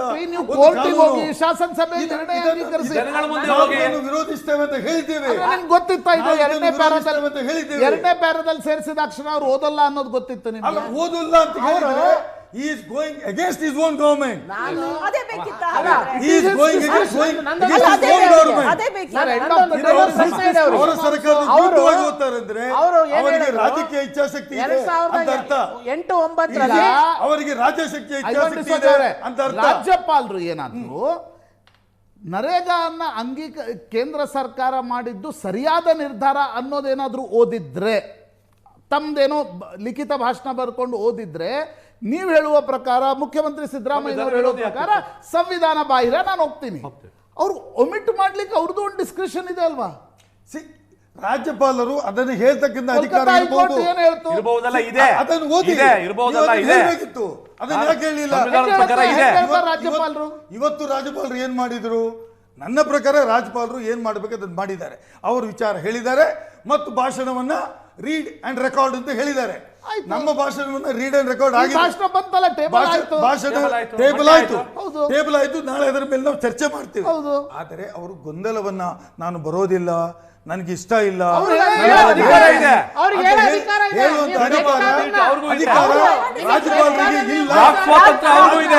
ರಾಜ್ಯಪಾಲರು ಹಾಗೆ ಹೇಳೋ ಅಧಿಕಾರ ಆರ್ಟಿಕಲ್ 173 ಅವರಿಗೆ ಅಧಿಕಾರ ಇಲ್ಲ. ಇವತ್ತು ಬೆಳಿಗ್ಗೆಯಿಂದ ಏನೇನ್ ನಡೀತು ವಿಧಾನಸೌಧದಲ್ಲಿ ನೋಡಿದ್ರಿ. ರಾಜ್ಯಪಾಲರ ನಡೆ, ಅದನ್ನ ಕಾಂಗ್ರೆಸ್ ಖಂಡಿಸ್ತು, ಮತ್ತೊಂದ್ ಕಡೆ ಬಿಜೆಪಿ ಅದನ್ನ ಸಮರ್ಥನೆ ಮಾಡಿಕೊಳ್ತು. ಐವಾನ್ ಡಿಸೋಜಾ ಅವರು ಬ್ರೇಕ್ ಗಿಂತ ಮೊದಲು ಒಂದಷ್ಟು ಪಾಯಿಂಟ್ಸ್ ಐವಾನ್ ಡಿಸೋಜಾ ಅವ್ರಿಗೆ ಒಂದು ಪ್ರಶ್ನೆ ಕೇಳಕ್ ಇಷ್ಟಪಡ್ತೀನಿ. ಅವರು 2008-9 ಭಾಷಣದ ಹೇಳ್ತಾ ಇದ್ರು, ಅವಾಗೂ ಮಾತಾಡ್ಸಿದ್ರು, ಯಡಿಯೂರಪ್ಪನವ್ರ ಸರ್ಕಾರ ಇದ್ದಾಗ ಈ ತರದ್ದು ಕೇಂದ್ರದ ಬಗ್ಗೆ ಮಾತಾಡ್ಸಿದ್ರು ಅಂತ. ನಾನು ಒಂದೇ ಒಂದು ಪ್ರಶ್ನೆ ಅವ್ರನ್ನ ಕೇಳಕ್ಕೆ, ಖುರ್ಷಿದ್ ಆಲಂ ಖಾನ್ ಅವರು ರಾಜ್ಯಪಾಲರು ಯಾರು ನೇಮಕ ಮಾಡಿದ್ದು? JH ಪಟೇಲ್ ಅವರು ಮುಖ್ಯಮಂತ್ರಿ ಇದ್ದಾಗ ಏನ್ ಮಾಡಿದ್ರು ಅವರು? ಅದೇ ರೀತಿ ಹಂಸರಾಜ್ ಭರದ್ವಾಜ್ ಅವರು ಯಾರು ನೇಮಕ ಮಾಡಿದ್ದು? ಯಡಿಯೂರಪ್ಪನವ್ರ ಸರ್ಕಾರ ಇದ್ದಾಗ ಏನ್ ಮಾಡಿದ್ರು? ಇವರು ತಮ್ಮಗಿರೋಂಥ ತೀಟೆ ತೀರಿಸ್ಕೊಳ್ಳೋದಕ್ಕೋಸ್ಕರ ರಾಜ್ಯಪಾಲರ ಕಚೇರಿಯನ್ನ ದುರುಪಯೋಗ ಮಾಡ್ಕೊಳ್ಳೋದು. ಅದಲ್ಲದೆ ಅಲ್ಲ, ಸ್ವತಃ ಐವಾನ್ ಡಿಸೋಜಾ ಅವರು ಭಾಷಣದಲ್ಲಿ ಒಂದ್ ಕಡೆ ಹೇಳಿದ್ದಾರೆ, ಬಂಗಾಳದಲ್ಲಿ ಏನಾಗಿದೆಯಲ್ಲ ಆ ಥರ ರಾಜ್ಯಪಾಲ ಆ ಥರ ರಾಜ್ಯಪಾಲರ ಬಗ್ಗೆ ಇವ್ರದ್ದು ಕಾಂಗ್ರೆಸ್ಸಿನ ನೀತಿಗಳು ಏನಿದೆ ಅನ್ನೋಂಥದ್ದು ಅವ್ರು ಇವತ್ತು ತೋರಿಸಿದ್ದಾರೆ. ಒಬ್ಬ ರಾಜ್ಯಪಾಲರು ರಾಷ್ಟ್ರಪತಿಯಿಂದ ನೇಮಕ ಆದಾಗ ಅವರಿಗೆ ಸಂವಿಧಾನಿಕವಾಗಿ ಏನೆಲ್ಲ ಮಾಡಬೇಕು ಅನ್ನೋಂಥದ್ದು ಅವ್ರಿಗೆ ಗೊತ್ತಿರುತ್ತೆ. ಅದಕ್ಕೆ ಸರಿಯಾದಂತ ನಡೆಯಲ್ಲಿ ಅವರಿದ್ದಾರೆ. ಈ 3 ದಿನದಲ್ಲಿ back to back Kerala, Tamil Nadu, Karnataka ರಾಜ್ಯಪಾಲರ ನಡೆ ನೋಡಿದ್ರೆ ನೋಡ್ತಾ ಇರೋ ರಾಜ್ಯಗಳು ಒಕ್ಕೂಟ ವ್ಯವಸ್ಥೆಯನ್ನ ಧಿಕ್ಕರಿಸಿ ಹೋಗುವಂತ ನೀತಿ ನಡೆಸ್ಕೊಂತ ಇದೆ. 3 ದಿನದಲ್ಲಿ ಬ್ಯಾಕ್ ಟು ಬ್ಯಾಕ್ ಅವರು ರಾಜ್ಯಪಾಲರನ್ನ ತಮ್ಮ ವಕ್ತಾರರನ್ನ ಮಾಡ್ತಾ ಇದ್ದಾರೆ. ಅಧಿಕಾರಕ್ಕೆ ಬರೋದಕ್ಕೆ ರಾಜ್ಯಪಾಲರನ್ನ ಉಪಯೋಗ ಮಾಡೋದು. ಸರ್ಕಾರ ಏನ್ ಮಾಡಬೇಕು ಈಗ ಅಧಿಕಾರಕ್ಕೆ ಬರಬೇಕಾದ್ರೆ ಬಿಜೆಪಿ ಅವರಿಗೆ ಬೇರೆ ಏನು ದಾರಿ ಇಲ್ಲ. ಅವರು ರಾಜ್ಯಪಾಲರುಗಳನ್ನು ಉಪಯೋಗ ಮಾಡೋದು. ಅವರು ರಾಜ್ಯಪಾಲರು ಬಿಜೆಪಿಯನ್ ದೂದ್ ಕಾ ದುಲಾಲ್. ತಮಿಳುನಾಡಿನಲ್ಲಿ ರಾಜ್ಯಪಾಲ RN ರವಿ ಯಾವ ಕಾರಣದಿಂದ ಬಿಲ್ಗಳನ್ನು ಹಿಡಿದಿಟ್ಕೊಂಡ್ರು? ನಂತರ ಸುಪ್ರೀಂ ಕೋರ್ಟ್ ಏನು ಹೇಳ್ತು, ಅದು ದೇಶದ ಮುಂದಿದೆ. ಅದು ಅಂದ್ರೆ ಕಾಂಗ್ರೆಸ್ ಅಷ್ಟೇ ಪಾಲಿಟಿಕ್ಸ್ ಮಾಡ್ತಾ ಇದೆ, ನಾವು ಬಿಜೆಪಿ ಅವರು ಏನ್ ಮಾಡ್ತಿಲ್ಲ ಅಂತ ಹೇಳ್ಬಿಟ್ಟು ಅವ್ರು ಪಾಲಿಟಿಕ್ಸ್ ಮಾಡ್ತಿದ್ದಾರೆ, ಅರ್ಥ ಆಗುತ್ತೆ. ನೀವು ಅದನ್ನೇ ಮಾಡ್ತೀರಿ, ಹಿಂದೆ ಮುಂದೆ ಇರುವಂತದನ್ನ ಮಾಡ್ತಾ ಇರೋಂಥದ್ದು. ಇವತ್ತು ರಾಜ್ಯಪಾಲರು ಮುಂದೆ ಹೋಗಿ ಹೇಗ್ ನಡ್ಕೊಂಡ್ರು, ಇವ್ರು ಶಾಸಕರು ಹೇಗ್ ನಡ್ಕೊಂಡ್ರು ಅಂದ್ರೆ ರಾಜ್ಯಪಾಲರಿಗೆ ಅಧಿಕಾರ ಇದೆ, ಅವ್ರೇನ್ ಮಾಡ್ಬಾರ್ದು ಮಾಡ್ಲಿಲ್ಲ. ಅವರು ಭಾಷಣವನ್ನ ಟೇಬಲ್ ಮಾಡಿದ್ರು, ತಂಪಾಡಿಗೆ ಹೋಗ್ತಾ ಇದ್ರು. ಅದನ್ನ ಗೂಂಡಾಗಳ ರೀತಿ ಇಲ್ಲ ಇಲ್ಲ ಎಲ್ಲೂ ಇಲ್ಲ. ಅವ್ರು ಓದ್ಬೇಕು ಎಲ್ಲೂ ಇಲ್ಲ. ಭಾಷಣ ಓದ್ಬೇಕು ಸಂವಿಧಾನದಲ್ಲಿ ಎಲ್ಲೂ ಇಲ್ಲ. ಪೂರ್ಣ ಭಾಷಣ ಓದ್ಬೇಕು ಅಂತ ಇಲ್ಲ. ಅವ್ರು ತಿಪ್ಪೇನ ಹಾಕ್ಬಿಟ್ಟು ಓದ್ಬೇಕು ಇಲ್ಲ.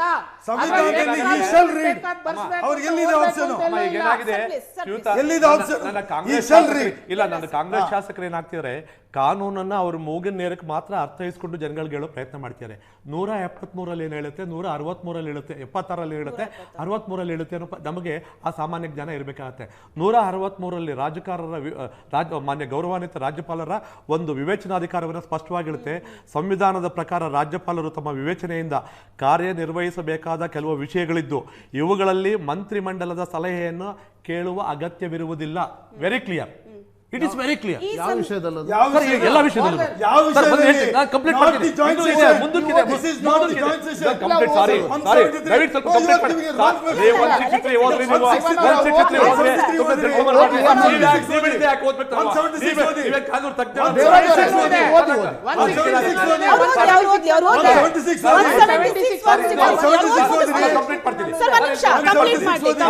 ಸಂಕ್ಷಿಪ್ತವಾಗಿ ಹೇಳುವುದಾದರೆ ಆರ್ಟಿಕಲ್ 163 ರಾಜ್ಯದ ಕಾರ್ಯಕಾರಿ ಮುಖ್ಯಸ್ಥರಾದ ರಾಜ್ಯಪಾಲರು ಮತ್ತು ಚುನಾಯಿತ ಮಂತ್ರಿಮಂಡಲದ ನಡುವಿನ ಸಂಬಂಧವನ್ನು ವ್ಯಾಖ್ಯಾನ ಮಾಡೋದು 176 ಅಲ್ಲ ವ್ಯಾಖ್ಯಾನ ಮಾಡೋದು 163 ವ್ಯಾಖ್ಯಾನ ಮಾಡೋದು.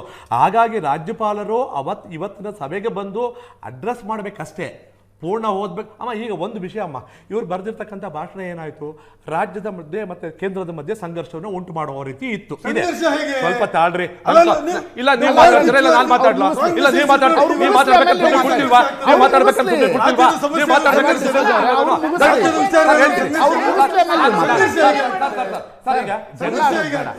ಎಲ್ಲ ಹಿರಿಯರಿದ್ದೀರಿ, ಅವ್ರು ಮಾತಾಡ್ಲಿ, ಆಮೇಲೆ ನೀವು ಮಾತಾಡಿ. ಈಗ ಏನಾಗುತ್ತೆ, ಸಂಘರ್ಷವನ್ನು ಉಂಟು ಮಾಡುವಂತಹ ಪ್ಯಾರಾ 2ರಿಂದ ಹಿಡಿದು 11ರವರೆಗೂ ಅದು ಸಂಪೂರ್ಣವಾಗಿದೆ. ಈಗ ರಾಜ್ಯಪಾಲರು ಸಾಂವಿಧಾನಿಕ ಹುದ್ದೆಯಲ್ಲಿ ಕುಳಿತುಕೊಂಡು ಎರಡೂ ಒಂದು ಕೇಂದ್ರ ಸರ್ಕಾರ ಮತ್ತು ರಾಜ್ಯ ಸರ್ಕಾರ ಮಧ್ಯೆ ಸಮನ್ವಯತೆಯನ್ನು ಒಕ್ಕೂಟ ವ್ಯವಸ್ಥೆಯಲ್ಲಿ ಸ್ಥಾಪನೆ ಮಾಡಬೇಕಾದಂಥ ಜವಾಬ್ದಾರಿ ಇರತಕ್ಕಂಥವ್ರು ಹೇಗೆ ನಡ್ಕೋಬೇಕು, ಆ ಅಂಶಗಳನ್ನು ಕೈ ಬಿಟ್ಟು ರಾಜ್ಯ ಮತ್ತು ಕೇಂದ್ರದ ಮಧ್ಯೆ ಒಂದು ಸುಮಧುರವಾದ ಸಂಬಂಧ ಉಳಿಸೋಕೆ ನಿಟ್ಟಲ್ಲಿ ಇವರು ಪ್ರಯತ್ನ ಮಾಡಿದ್ದಾರಲ್ಲ, ಅದಕ್ಕೆ ನಾವು ಶ್ಲಾಘನೆ ಮಾಡಬೇಕಲ್ವ ಇವತ್ತು? ಅದು ಬಿಟ್ಬಿಟ್ಟು ಇವರು ಅದು ಬಿಟ್ಬಿಟ್ಟು ಏನಾಗಿದೆ ಗೊತ್ತಾ, ಇವತ್ತು 1975ರಲ್ಲಿ ಶ್ರೀಯುತ ಡಿಸಾಜ್ ಅವರು ನಮ್ಮ ಪಕ್ಕದಲ್ಲೇ ಇದ್ರು, ಅವತ್ತು ನಮ್ಮಲ್ಲೇ ಇದ್ರು. ಅವತ್ತೇನು ಮಾಡಿದ್ರು ಗೊತ್ತಾ, ಇದೇ ಶ್ರೀಯುತ ಹರಿಪ್ರಸಾದ್ ಅವರು ಪ್ರಜಾವಾಣಿ ಪತ್ರಿಕೆಗಳಿಗೆ ಬೀಗ ಹಾಕ್ಸಿದ್ರು. ಆ ಒಂದು ಕೆಟ್ಟ ದಿವಸಗಳನ್ನು ಕರ್ನಾಟಕ ರಾಜ್ಯದಲ್ಲಿ ತರಲಿಕ್ಕೆ ಕೊಟ್ಟಿದ್ದಾರೆ. ದೈಹಿಕವಾಗಿ ಮಾನ್ಯ ಗೌರವಾನ್ವಿತ ರಾಜ್ಯಪಾಲರನ್ನು ತಡಿಲಿಕ್ಕೆ ಕೊಟ್ಟರಲ್ಲ, ಎಂತಹ ದುಷ್ಟತನ ಲೆಕ್ಕ ಹಾಕೊಳ್ಳಿ, ಎಂತಹ ದಾಕ್ಷತೆ ಲೆಕ್ಕ ಹಾಕೊಳ್ಳಿ, ಎಂತಹ ದುರಹಂಕಾರದ ಪ್ರಭಾವದ ಲೆಕ್ಕ ಹಾಕೊಳ್ಳಿ. ರಾಜಕೀಯ ಆಗಲ್ಲ ಈ ಸರ್ಕಾರಕ್ಕೆ. ಏನು ಕರ್ನಾಟಕ ರಾಜ್ಯದ ಮರ್ಯಾದೆ ರಾಷ್ಟ್ರ ಮಟ್ಟದಲ್ಲಿ ಹರಾಜಾಕ್ಷೆ ಕೊಟ್ಟವ್ರೆ. ಇವರು ನಮ್ಮ ಪಕ್ಕದಲ್ಲಿ ಸರ್ಕಾರಕ್ಕೆ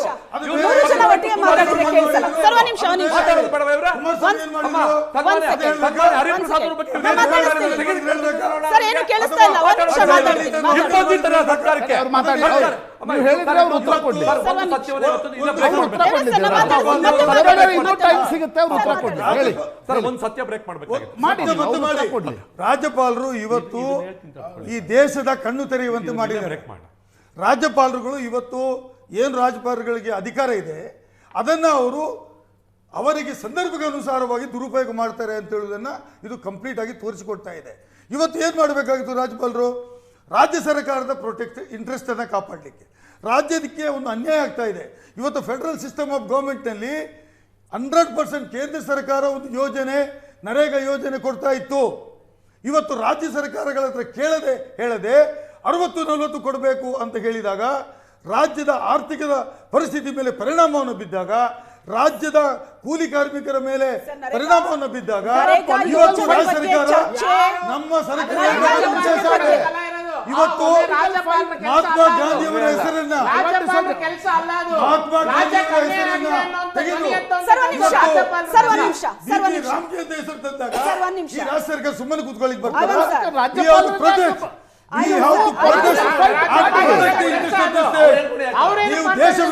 ಎಲ್ಲರೂ ಮಾತಾಡಿದ್ರೆ ಕೇಳಲ್ಲ. ಒಂದು ದೇಶ ವಿರೋಧಿ ಪ್ರಶ್ನೆ ಅದಲ್ಲ, ನೀವು ಸುಮ್ಮನೆ ಕೂತ್ಕೋಬೇಡಿ. ಬಟ್ ರಾಜ್ಯಪಾಲರ ಭಾಷಣವನ್ನ ಯಾಕೆ ಬಳಕೆ ಮಾಡ್ಕೊಳ್ತೀವಿ? ನಿಮ್ಮ ಪೊಲಿಟಿಕಲ್ ಸ್ಟೇಟ್ಮೆಂಟ್ ಅನ್ನ ರಾಜ್ಯಪಾಲರು ಯಾಕೆ ಇಲ್ಲ ನಾವು ತೋರೆ that is the stand of the government. ರಾಜ್ಯಪಾಲರ ಭಾಷಣ ಅಂದ್ರೆ ಏನು? ಹೋಗ್ತಾ ಇದೆ ಅಂತ ಹೇಳುವುದನ್ನ ಹೇಳ್ಬೇಕಾದಂತ ಭಾಷಣ. ಈ ಸರ್ಕಾರ ಯಾವ ಕಡೆ ಹೋಗ್ತದೆ ಮೇಡಮ್? ಈ ಸರ್ಕಾರ ಮುಂದೆ ಏನ್ ಮಾಡ್ತದೆ, ಯಾವ ಕಡೆ ಹೋಗ್ತದೆ, ಈ ಸರ್ಕಾರ ಏನನ್ನ ಬಯಸ್ತದೆ ಅಂತ ಹೇಳುವುದೇ ರಾಜ್ಯಪಾಲರ ಭಾಷಣ. ಅದು ಕ್ಯಾಬಿನೆಟ್ ತಯಾರು ಮಾಡಿ ಕೊಡಬೇಕಾದ ಭಾಷಣ. ನೀವು ಅದು ನಾನು ಓದಲಿಲ್ಲ, ಅದು ನನಗೆ ಇಷ್ಟ ಇಲ್ಲ.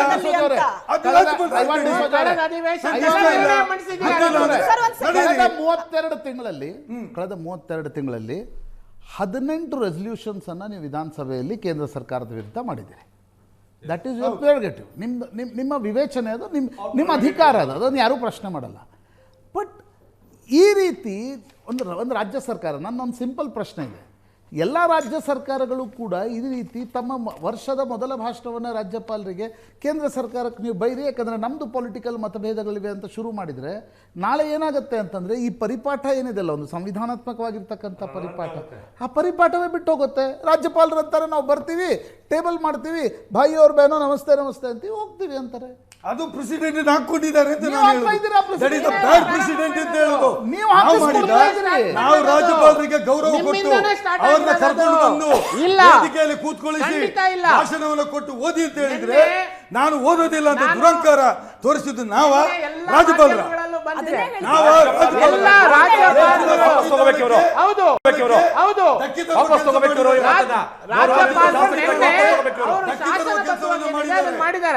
ಇದನ್ನು ನಾವು ಖಂಡಿಸಲೇಬೇಕು ಅಂತ ನಾನು ಹೇಳುದು.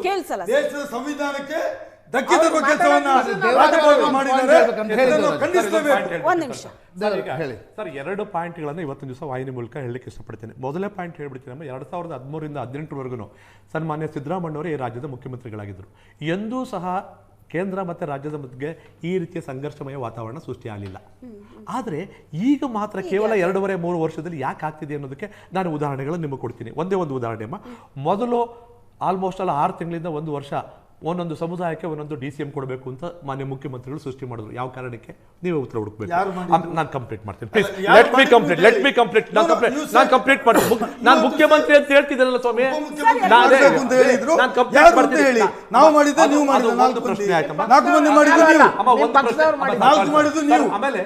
ಆಮೇಲೆ ಏನಾಗುತ್ತೆ, 1 ವರ್ಷ ಇದೇ ನಡೆಯುತ್ತೆ, ಬರೀ DCMಗಳ ಬಗ್ಗೆನೇ ನಡೆಯುತ್ತೆ. ಅದಾದ್ಮೇಲೆ ಏನಾಯ್ತು, ತಕ್ಷಣವೇ ತನ್ನ ಸ್ಥಾನಕ್ಕೆ ಎಲ್ಲಿ ಚ್ಯುತಿ ಬಂದ್ಬಿಡ್ಬೋದು ಮುಂದೆ ಅಂತೇಳಿ ಜಾತಿ ಸಮೀಕ್ಷೆನ ರಾತ್ರಿ ಮಾಹಿತಿಗಳನ್ನು ಪತ್ರಿಕೆಗಳಿಗೆ, ಮಾಧ್ಯಮಗಳಿಗೆ ಕೊಟ್ಬಿಟ್ಟು ಅದನ್ನು ಸಂಘರ್ಷ ಸೃಷ್ಟಿ ಮಾಡಿದ್ರು. ಅದಾದಮೇಲೆ ಏನು ಮಾಡ್ತಾರೆ, ಅಧಿಕಾರದ ಹಸ್ತಾಂತರ ಈಗ ಬಂತು, ಇವಾಗ ಇದನ್ನು ಇಟ್ಕೊಂಡು ಮುಂದೆ ಹೊಟ್ಟಿದ್ದಾರೆ. ಒಂದಾಯ್ತಮ್ಮ. ಈಗ ಈ ಕಾಂಗ್ರೆಸ್ ಸರ್ಕಾರದ ಇಬ್ಬಂದಿತನಕ್ಕೆ ಒಂದು ಆದೇಶವನ್ನು ಇವತ್ತಿನ ದಿವಸ ತಮ್ಮ ಮುಂದೆ ನಾವು ಪ್ರಕಟ ಇದು ಮಾಡ್ತೀವಿ. ನಮ್ಮ ಜನವರಿ 14ನೇ ತಾರೀಕು ಪಂಚಾಯತ್ ರಾಜ್ ಇಲಾಖೆಯಿಂದ ಒಂದು ಸರ್ಕ್ಯುಲರ್ ಹೊರಡಿಸ್ತಾರಮ್ಮ. ಯಾವಾಗ ಜಿ ಏನು ಕೇಂದ್ರ ಸರ್ಕಾರ ಅನುಮೋದನೆ ಆಗುತ್ತೋ, ಕಾಯ್ದೆಯ ರೂಪದಲ್ಲಿ ಬರ್ತೋ, ತಕ್ಷಣವೇ ಈ ತಿಂಗಳು ಜನವರಿ 14ನೇ ತಾರೀಕು ಪಂಚಾಯತ್ ರಾಜ್ ಇಲಾಖೆಯಿಂದ ಒಂದು ಸರ್ಕ್ಯುಲರನ್ನು ಕೊಟ್ಟು ಪ್ರತಿಯೊಂದು ಪಂಚಾಯತಿಗಳಿಗೂ ಇದು ಹೋಗಿದೆ, ಆದೇಶ ಹೋಗಿದೆ. ಏನಂತ ಹೋಗುತ್ತೆ ಅಂತಂದರೆ, ಈಗ ಜಿ ಅಂಗೀಕಾರ ಆಗಿದೆ, ಕಾಯ್ದೆ ರೂಪದಲ್ಲಿ ಬಂದಿದೆ, ಇದರಲ್ಲಿರ್ತಕ್ಕಂತಹ ಏನೇನು ಅನುಕೂಲಗಳನ್ನು ನಾವು ಜನಗಳು ಪಡ್ಕೋಬೇಕಾಗತ್ತೆ ಅನ್ನೋದ್ರ ಬಗ್ಗೆ ವಿಶೇಷ ಪಂಚಾಯತಿ ಸಭೆಗಳನ್ನು ಕರೀಬೇಕು ಅಂತಕ್ಕಂಥದ್ದನ್ನ ಒಂದು ಕಡೆ ಹೇಳ್ತಾರೆ. ಇಲ್ಲಿ ಕಲಾಪದಲ್ಲಿ ಬಂದು ಅದಕ್ಕೆ ವ್ಯತಿರಿಕ್ತವಾಗಿ ಮಾತಾಡ್ತಾರೆ. ಇವರ ಇಬ್ಬಂದಿತನಕ್ಕೆ ನಾಚಿಕೆ ಆಗಲ್ವ ಕಾಂಗ್ರೆಸ್ ಸರ್ಕಾರಕ್ಕೆ?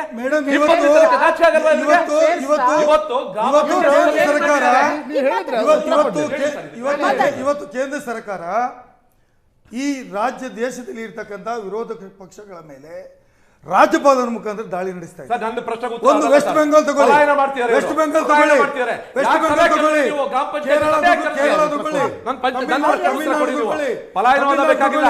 ಈಗ ಕರ್ನಾಟಕ ತಗೊಳ್ಳಿ. ಈ ಎಲ್ಲ ರಾಜ್ಯಗಳಲ್ಲಿ ಇವತ್ತು ಕೇಂದ್ರದ ಸರ್ಕಾರದ ಗವರ್ನರ್ಸ್ ಇರ್ತಾರೆ, ಅವರು ರಾಜ್ಯ ಸರ್ಕಾರಗಳನ್ನ ಡಿಸ್ಟರ್ಬ್ ಮಾಡಲಿಕ್ಕೆ, ಆ ಸರ್ಕಾರವನ್ನ ಯಾವುದೋ ಒಂದು ರೀತಿಯಲ್ಲಿ ಅಸ್ತವ್ಯಸ್ತ ಮಾಡಲಿಕ್ಕೆ, ಆ ಮೂಲಕ ಅಧಿಕಾರ ಹಿಡಿಬೇಕು ಅಂತ ಹೇಳುವಂತದ್ದು ಕೇಂದ್ರದ ಯಾವ ಬಿಜೆಪಿ ಅಧಿಕಾರ ಸರ್ಕಾರದ ಅಂತ ಅವಶ್ಯಕತೆ ಒಂದು ಇಲ್ಲ. ಉದ್ದೇಶ. ಇಲ್ಲದೇ ಇದ್ರೆ ತಮಿಳುನಾಡಲ್ಲಿ ಯಾಕೆ ಡಿಸ್ಟರ್ಬ್ ಮಾಡ್ತಾರೆ, ಐವನ್ ಸರ್, ಕೇರಳದಲ್ಲಿ ಯಾಕೆ ಐವನ್ ಮಾಡ್ತಾರೆ, ಸರ್, ನಾನು ಸ್ಟಾರ್ಟಿಂಗ್ ಅಲ್ಲಿ ಅದನ್ನೇ ಕೇಳಿದೆ ಸರಿಗೆ. ತೆಲಂಗಾಣ ಹಿಮಾಚಲದಲ್ಲೂ ಕಾಂಗ್ರೆಸ್ ಅಧಿಕಾರದಲ್ಲಿದೆ, ಅಲ್ಲಾಗದೇ ಇರೋ ಬೆಳವಣಿಗೆ ಯಾಕೆ ಇಲ್ಲ ಆಗ್ತಾ ಇದೆ? ತೆಲಂಗಾಣ ಹಿಮಾಚಲದಲ್ಲೂ ಕೂಡ ಕಾಂಗ್ರೆಸ್ ಸರ್ಕಾರ ಮುಂದಕ್ಕೆ ಅದು ಮುಂದಕ್ಕೆ ಈಗ 4 ಆಯ್ತು, ಅಲ್ಲೂ ಆಗತ್ತೆ ಅಂತ ಎಲ್ಲೆಲ್ಲಿ ಕೇಂದ್ರ ಸರ್ಕಾರ ಮಾಡಿದ್ದಾರೆ, ಯಾಕೆ ಡೆಲ್ಲಿಯಲ್ಲಿ ಮಾಡ್ತಾ ಇಲ್ಲ? ಈಗ ಹಿಂದೆ ಅರವಿಂದ್ ಕೇಜ್ರಿವಾಲ್ ಇದ್ದಾಗ ಡೆಲ್ಲಿಯಲ್ಲಿ ಮಾಡ್ತಾ ಇದ್ರಿ, ಮಾಡ್ತಾ ಇಲ್ಲ. ಬಿಹಾರದಲ್ಲಿ ಯಾಕೆ ಮಾಡ್ತಾ ಇಲ್ಲ? I am very curious. ಉಪಮುಖ್ಯಮಂತ್ರಿ DK ಶಿವಕುಮಾರ್ ಡಾವೋಸ್ ಅಲ್ಲಿದ್ದಾರೆ, ಸ್ವಿಟ್ಜರ್ಲ್ಯಾಂಡ್ ಅಲ್ಲಿ. ಉಪಮುಖ್ಯಮಂತ್ರಿಗಳ ತಮ್ಮ ಹಿಂದಿನ ದಿನ ಹೇಳಿಕೆ ಕೊಡ್ತಾರೆ, ಮುಖ್ಯಮಂತ್ರಿಗಳು ಹೇಳಿದ್ದನ್ನು ಪಾಲಿಸಬೇಕು, ನಮ್ಮ ತಾಳ್ಮೆಯನ್ನು ಪರೀಕ್ಷಿಸಬೇಡಿ, ನಾವು ಪಕ್ಷನಿಷ್ಠರು ವ್ಯಕ್ತಿನಿಷ್ಠರಲ್ಲ ಅನ್ನೋ ಹೇಳಿಕೆ ಕೊಡ್ತಾರೆ. ಮರುದಿನ ಈ ರಾಜ್ಯಪಾಲರ ಭಾಷಣದ ಮೇಲಿನ ಚರ್ಚೆ ಶುರುವಾಗುತ್ತೆ. ಇದನ್ನು ನೋಡಿದರೆ ನಾನು ನೋಡಿಯೇ ಹೇಳಿದೆ, ಇಲ್ಲ ಇದು ರಾಜ್ಯಪಾಲರನ್ನ ಅಂದರೆ ರಾಜ್ಯಪಾಲರು ಓದಬಾರ್ದು, ನಿಮಗೊಂದು ಅವಕಾಶ ಸಿಗಬೇಕು ಅನ್ನುವ ರೀತಿಯಲ್ಲಿ. ಅಂದರೆ ಇದೆಲ್ಲವೂ ಕೂಡ ನಿಮ್ಮ it's more of central government attack ಮಾಡೋಕ್ಕಿಂತ ಇದು ನಿಮ್ಮ ಪಕ್ಷದ ಆಂತರಿಕ ಬೆಳವಣಿಗೆ ಕಾರಣದಿಂದ ನಡೀತದೆಯಾ? ಉಪಮುಖ್ಯಮಂತ್ರಿಗಳು ಇರಲಿಲ್ಲ ನೋಡಿ ಅಧಿವೇಶನದ ಮೊದಲನೇ ದಿನ. DK ಶಿವಕುಮಾರ್ ಬೆಂಬಲಿತ ಶಾಸಕರ ಸಭೆ ಕರೀತಾರೆ, ಯಾವಾಗ ಇದೆಲ್ಲ ಆಗುತ್ತೆ? ಹೌದು, ನಾನು ಮಾತಾಡ್ತೀನಿ. ನಾನು ಈಗಾಗಲೇ ಇವ್ರು ಹೇಳಿದ್ರು, ನಮ್ಮ ದೇವರಾಜ್ ಅವರು, ಏಕಾಏಕಿ ಜನವರಿ 26ನೇ ತಾರೀಕು ರಾಜ್ಯದಲ್ಲಿರುವಂತ ಎಲ್ಲ ಗ್ರಾಮಗಳಲ್ಲಿ ಗ್ರಾಮ ಸಭೆ ಆಗಬೇಕು, ವಿಶೇಷ ಸಭೆ ಆಗಬೇಕು ಅಂತ ನೋಟಿಫಿಕೇಶನ್ ಹೊರಡಿಸ್ಬಿಡ್ತಾರೆ. ಈ ಜಿ ರಾಮ್ಜಿಗೆ ಸಂಬಂಧಪಟ್ಟ ಹಾಗೆ ಹೌದು, ಅದನ್ನ ಅವ್ರ ಬಗ್ಗೆ ಮಾತಾಡ್ತಾ ಇಲ್ಲ. ಇವ್ರು ಏನ್ ಹೇಳ್ತಾ ಇದಾರೆ, ಎಲ್ಲ ಕಡೆಗಳಲ್ಲಿ ಇದ್ರ ಬಗ್ಗೆ ಸಭೆ ಮಾಡಿ, ಸಮಗ್ರ ಚರ್ಚೆ ಮಾಡಿ, ಅದ್ರ ಬಗ್ಗೆ ರೆಸಲ್ಯೂಷನ್ ಮಾಡಿ, ಅದನ್ನ ನೀವು ತಂತ್ರಾಂಶದಲ್ಲಿ ಅಪ್ಲೋಡ್ ಮಾಡಿ ಅಂತ ಮಾಡ್ತಾರೆ ಅಂತ ಹೇಳ್ತಾರೆ. ಆಮೇಲೆ ಏನ್ ಮಾಡ್ತಾರೆ, ಈ ಏಕಾಏಕಿ ಈ ತರದ ಕೇಂದ್ರದ ವಿರುದ್ಧ ಇರುವಂತ ಪಾಯಿಂಟ್ಸ್ ಗಳನ್ನ ತಂದ್ಬಿಟ್ಟು ರಾಜ್ಯಪಾಲರು ಕಳಿಸಿದ ತಕ್ಷಣ, ರಾಜ್ಯಪಾಲರು ಮಾಹಿತಿ ಕೊಟ್ಟ ತಕ್ಷಣ ಇವ್ರು ಅದ್ರ ಬಗ್ಗೆ ರಾಟಿಫಿಕೇಶನ್ ಕೊಡಕ್ಕೆ, ಸಮಜಾಯಿಷಿ ಕೊಡಕ್ಕೆ ಹೋಗೋದಿಲ್ಲ. ಅವ್ರಿಗೆ ಧಮಕಿ ಹಾಕಕ್ ಹೋಗ್ತಾರೆ, ಒಳಗಡೆ ಹೋಗಿ ನೀವು ಮಾತಾಡ್ಲೇಬೇಕು, you are duty bound to do it ಅನ್ನುವಂತ ಮಾಹಿತಿಯನ್ನ ಕೊಡುವಂತ ಕೆಲಸ ಮಾಡ್ತಾರೆ. ಅಂದ್ರೆ ಇವ್ರು ಏನ್ ಅನ್ಕೊಂಡಿದ್ದಾರೆ, ಒಬ್ಬ ರಾಜ್ಯಪಾಲರಾಗಿ ಬಂದಿರೋಂಥವ್ರು ರಾಜ್ಯ ಸರ್ಕಾರದ ಗುಲಾಮ್ನ ಕೆಲಸ ಮಾಡ್ಬೇಕು, ರಾಜ್ಯ ಸರ್ಕಾರದ ಗುಲಾಮ್ನ ಕೆಲಸ ಮಾಡ್ತಾರೆ. ಹೌದು, ಗುಲಾಮ್ ಅಂದ್ರೆ ಏನು? ಏನು ನೀವೇನು ಗುಲಾಮ ಅಂತಿರಲ್ಲ, ನೀವು ಹೇಳ್ತಾರೆ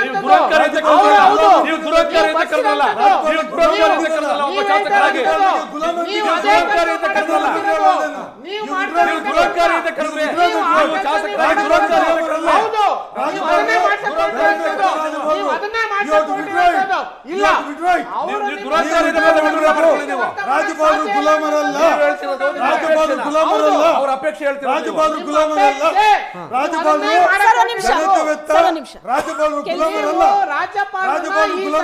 ಗುಲಾಮನ್ ರೀತಿಯ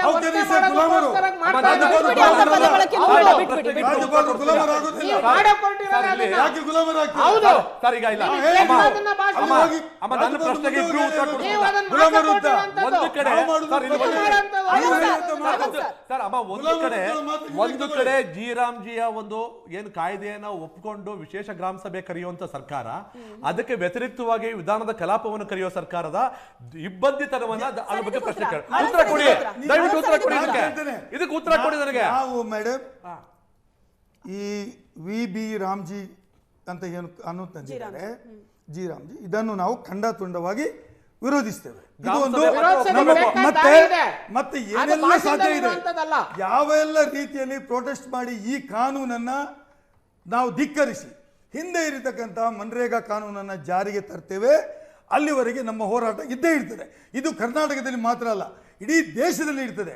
ಈ ಹಿಂದೆ ಕೂಡ ನಾನು ನೆನಪಿಸಿಕೊಳ್ತೇನೆ ನವೀನ್ ಅವರಿಗೆ, ಕೇಂದ್ರದಲ್ಲಿ ಮೋದಿ ಅವರು ಹಿಂದೆ ರೈತ ವಿರೋಧಿ ಕಾನೂನನ್ನು ಜಾರಿಗೆ ತಂದರು, APMC ಮಾರ್ಕೆಟ್ಗಳ ಬಗ್ಗೆ ಕಾನೂನು ಜಾರಿಗೆ ತಂದರು, ರೈತರು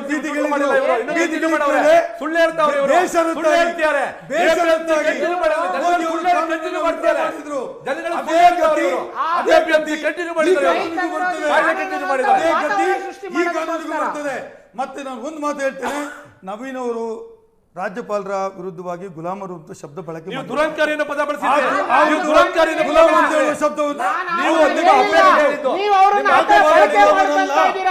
ರಾಜ್ಯಪಾಲರು ಗುಲಾಮರಲ್ಲ, ದುರಂಕಾರಿ ಅಲ್ಲ, ಅವ್ರು ದುರಂಕಾರಿ ಅಲ್ಲ. ಆ ಮಾತನ್ನು ಹಿಂದಕ್ಕೆ ತಗೊಳ್ಬೇಕು. ಇದು ನನ್ನ ಪ್ರಾರ್ಥನೆ ಇದೆ. ಗುಲಾಮರು ಅಂತ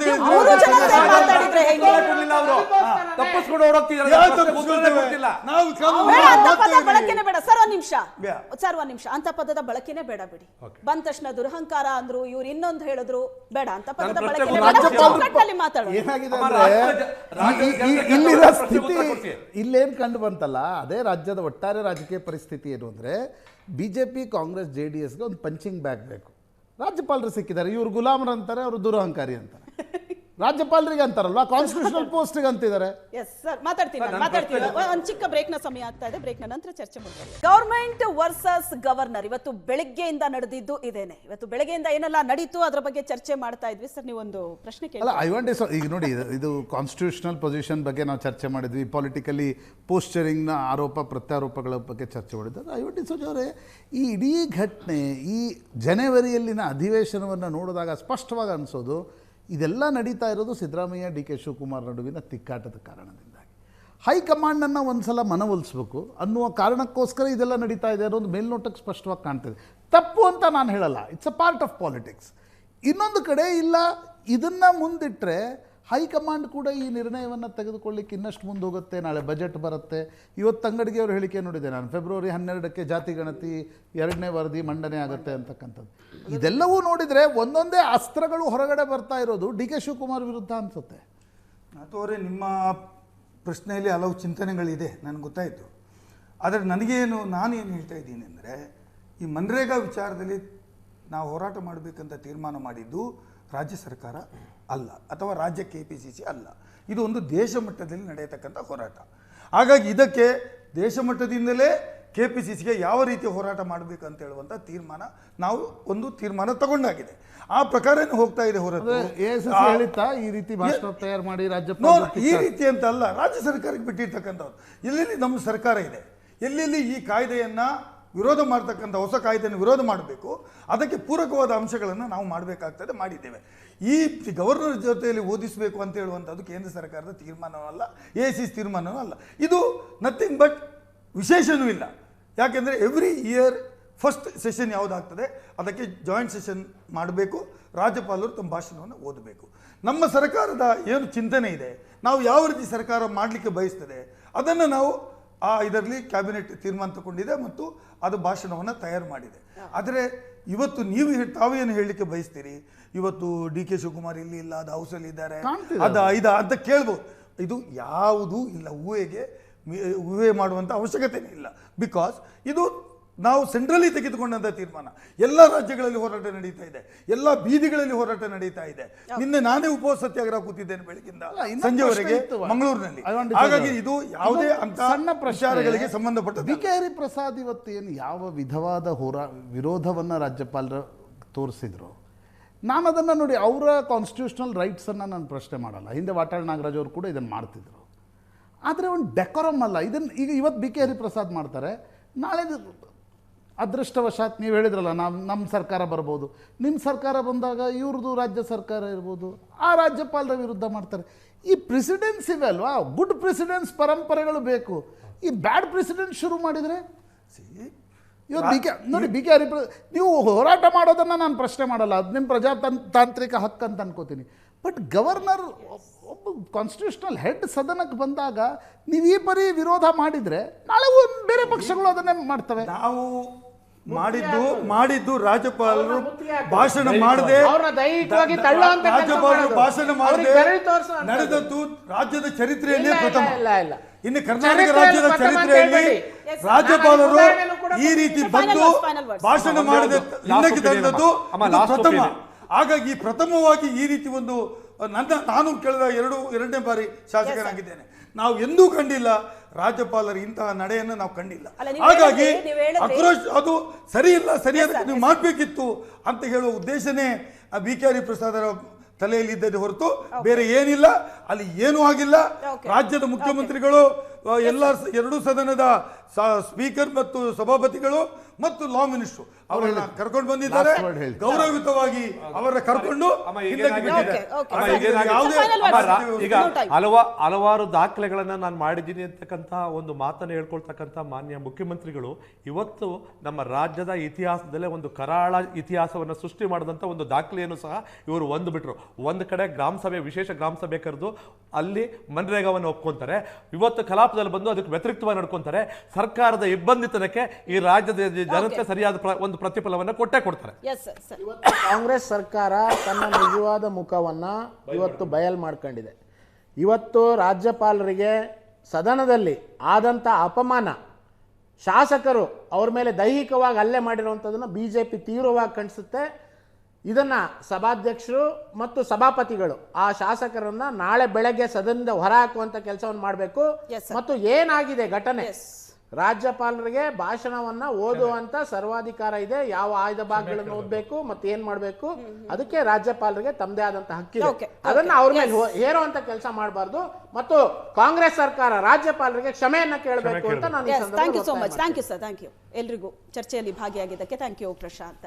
ಈ ಭಾಷಣದಲ್ಲಿ ಅಂಥದ್ದೇನು ವಿಶೇಷ ಇಲ್ಲ ಅಂತ ಹೇಳಿದ್ರು ಕಾಂಗ್ರೆಸ್ನ ನಾಯಕರು. ಆದ್ರೆ ಇದೇ ಭಾಷಣ ಈಗ ಬಹಳ ಚರ್ಚೆ ಆಗ್ತಾ ಇರೋದು. ಯಾಕಂದ್ರೆ ರಾಜ್ಯದ ಇತಿಹಾಸದಲ್ಲಿ, ರಾಜಕೀಯದ ಇತಿಹಾಸದಲ್ಲೇ ಇದೇ ಮೊದಲ ಬಾರಿ ಈ ತರದ ಘಟನೆ ಸದನದಲ್ಲಿ ನಡೆದಿರೋದು. ರಾಜ್ಯಪಾಲರು ಭಾಷಣವನ್ನ ಮಾಡದೆ ಹೊರ ನಡೆದ್ರು. ಇದು ಒಂದು ಕರಾಳ ದಿನ ಅಂತ ಈಗ ತಾನೇ ಹೇಳಿದ್ರು ಚರ್ಚೆಯಲ್ಲಿ, ಇದೊಂದು ಕರಾಳ ದಿನ ಅಂತ. ಇಂಥದ್ದೊಂದು ಬೆಳವಣಿಗೆಗೆ ಇವತ್ತು ರಾಜ್ಯ ಸಾಕ್ಷಿಯಾಗಿದೆ. ಇದರೊಂದಿಗೆ ಇವತ್ತಿನ ಚರ್ಚೆಯನ್ನ ಮುಗಿಸ್ತಾ ಇದ್ದೀವಿ. ನೇರ ದಿಟ್ಟ ನಿರಂತರ ಸುದ್ದಿಗಾಗಿ ನೋಡ್ತಾ ಇರಿ ಏಷ್ಯಾನೆಟ್ ಸುವರ್ಣ ನ್ಯೂಸ್.